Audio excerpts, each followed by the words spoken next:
Regan Slaymaker for International Boxing News. I have the pleasure to be joined by promoter Johnny Clark. At the Frank Warren Show. Johnny, how are you? I'm very good, thank you. Thanks for getting me on as well. No problem at all, mate. You're correct. I was just saying to Izzy as if as well. You guys, GBM and Top Tier. You're creating some serious noise, and I don't even want to call your shows small hall shows. I feel like that's a little bit disrespectful, but you're really coming up clutch in the boxing scene, mate. Yeah, if you look at the card tonight, not many 50-50s, is there? If we're being honest, it's a lot of he's growing his fighters on a small hall scene and then pushing them up, whereas I'm in a small hall but I'm putting 50-50s on. It's hard because you find out who actually wants to fight and who don't, but I think that's what we're doing. We're both screaming out 50-50s and we're getting them over the line. But listen, I see his signings recently and he's doing really well, mate, so full credit to him. Definitely. I do want to touch on your April 27th show at the Brentwood Centre, which you're making a real force as well, topped by Papadopoulos and Ben Crocker as well. Papadopoulos with Will Jones, Ben Crocker coming over from Wales. A great main event with, like, as you said, loads of 50-50 fights on there as well, with decorated amateurs as well. Yeah, Harli, Whitwell, as we spoke about before. Get this one out of the way, 8-rounder, then next fight should hopefully be for the English. We put in for it now, just waiting for approval. But as you said, we've got the best in Wales versus the best in Greece. And a little boy or a man now from Essex got that on his show. So I'm quite proud of that one. And it's hard to pick a winner because obviously Stelios is very skillful and powerful at his weight, but Ben's coming down quite a bit as well. So it's going to be a great fight and hope to catch you there.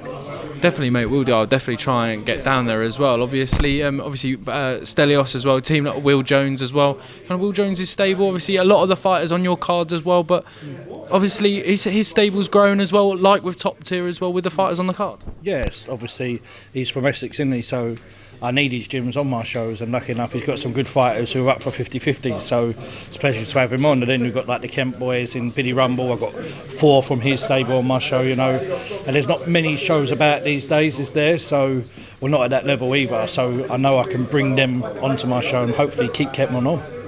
Definitely, mate, as well. We'll touch on Harli Whitwell. You said English title next, all going her way in the 8-rounder on April 27th. Yeah, hopefully. She must qualify for it now, He's boxing Nina. She qualified for a world title after 4 fights, so she'll be on 6-0 hopefully by the end of this, so she should qualify, yeah. Definitely, mate. Well, we look forward to seeing that, and I feel like the women's game, having those established titles in, is only going to push forward the women's code as well. I do want to touch on kind of, obviously, the Brentwood Centre, obviously, making it a real fortress as well, and do we have any more shows to be announced as well, mate? Yeah, we've got June the 29th. 2 more, one in September, one in November. Early September, late November. One might be moved to a Sunday, so I'm thinking about trialling doing Sundays now.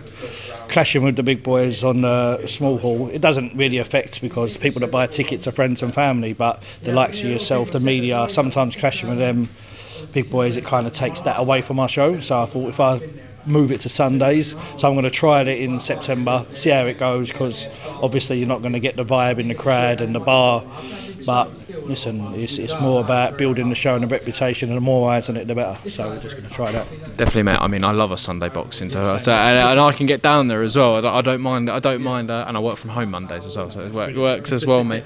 I do want to, and also Johnny, my final one, mate, we ask everyone this, and I like to get promoters' perspective on this, because I feel like you guys are, you're not the fighters, but you get involved in the nitty-gritty stuff that the fighters don't need to as well. But when all's said and done, mate, what does boxing mean to you?